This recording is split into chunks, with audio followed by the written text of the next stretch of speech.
Alright, welcome back to WMMA Now with your host Chuck Stevenson. And coming at you today with some fight announcements out of the RIZIN Fighting Federation of Japan. So the Japanese big-time mixed martial arts promotion has started releasing the matchups for their New Year's Eve event titled RIZIN 26. And two of them so far in the Super Atomweight division. Let's go ahead and take a look at them. First off, we have a fight for the vacant Super Atomweight Championship that was recently vacated by Sahi Ham between Ayaka Hamasaki and Miyuu the Fighting Queen B Yamamoto.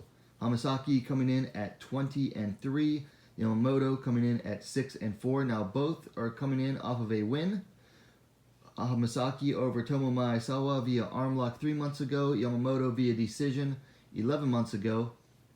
Both preceded those wins with losses to Sahi Ham. Let's see, Yamamoto is going to be the elder fighter, 46 years to 38, so experience goes to Hamasaki and youth as well. They are the same height, 5 feet 1 inch, looks like 1 centimeter in favor of Yamamoto, 156 centimeters to Hamasaki's 155. I like this matchup. I think this is a good matchup for RIZIN. Yamamoto, she's not getting any younger, so give her the title shot now.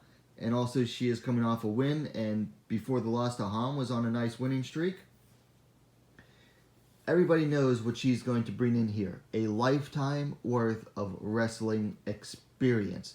Yamamoto, she's 46. She just started fighting MMA within the last 5 years, I believe, and up until then, she was still wrestling at a very high level, well into, I believe, her mid to late 30s.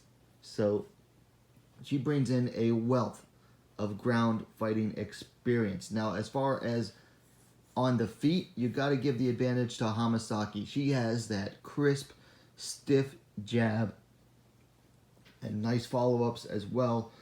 Much more experienced in mixed martial arts, bringing that striking level with her. Thing is, Hamasaki is a judo fighter, is a judoka by trade. So she'll bring some excellent takedowns as well as a wealth of submission experience, which Yamamoto has shown a lot of vulnerability to in the past. I believe most of Yamamoto's losses are by submission. Yes, 3 out of 4 losses are by submission. So if Yamamoto can get Hamasaki down to the ground and not vice versa, then Yamamoto is still going to have to be fighting off submissions the whole time. Hamasaki is probably the favorite. I would say she's the early favorite here. In fact, let's see. Tapology has 18 predictions, 94% in favor of Hamasaki. She's definitely the more well-rounded fighter. She's more well-versed on the feet, more well-versed in the submissions. But I think Yamamoto is definitely going to bring a fighting experience and a wrestling experience that is still going to give Hamasaki a bit of trouble. Because, let's be honest here, Hamasaki tends to put herself in trouble positions sometimes and makes mistakes. And it ends up making for very excellent fights in what on paper should be complete domination. So very much looking forward to this, and it is for the vacant Super Atomweight Championship. Next up, also in the Super Atomweight division, we have Kanna Asakura versus Princess B Shimizu. Asakura coming in the more experienced fighter at 17-4. Shimizu coming in at undefeated at 5-0. Both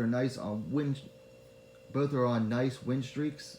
Asakura on 3 straight wins. Shimizu, of course, undefeated. Let's see. Shimizu is the elder fighter by 8 years, 31-23. So much like the last fight, this one has a older but less experienced fighter taking on the younger but far more experienced fighter. Asakura is the taller fighter, 5 feet 2 inches, 158 centimeters. 2 eyes, 5 feet 1 inch, 156 centimeters. No reach listed for Asakura. Eye is listed at 63.4 inches, 161 centimeters. Now this is a fight of what it really comes down to is going to be wrestler versus wrestler. Asakura, very strong wrestling base, has been wrestling since she was in diapers, trained by her dad. Shimizu, coming out of the Crazy Bee camp, also primarily a wrestler as well. I think this one is going to be a lot more cut and dry than even the other fight. This should be a fairly easy win for Kanna Asakura. I mean, Ai Shimizu, she's undefeated, but her level of competition has just been very low up until now. Her best win is arguably Andy Nguyen, who was 6-8 at the time in her last fight, and that was a year ago. Asakura has been fighting more recently as well. Just recently defeated Mizuki Furuse just 3 months ago. I feel pretty comfortable making an early prediction in this one for Kanna Asakura to win. I just don't see really what Ai Shimizu brings to this that is going to give Asakura that much trouble. I honestly don't. Also announced is that Reina Kubota is expected to have a fight on this card.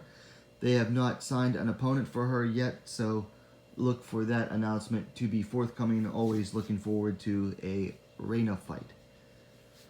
So let me know your thoughts on these upcoming matchups in the comments down below. Of course, if you liked the video, please give it a like, and while you're at it, go ahead and subscribe to WMMA Now, the most complete women's mixed martial arts dedicated platform on YouTube. Thanks for watching. We'll see you next time.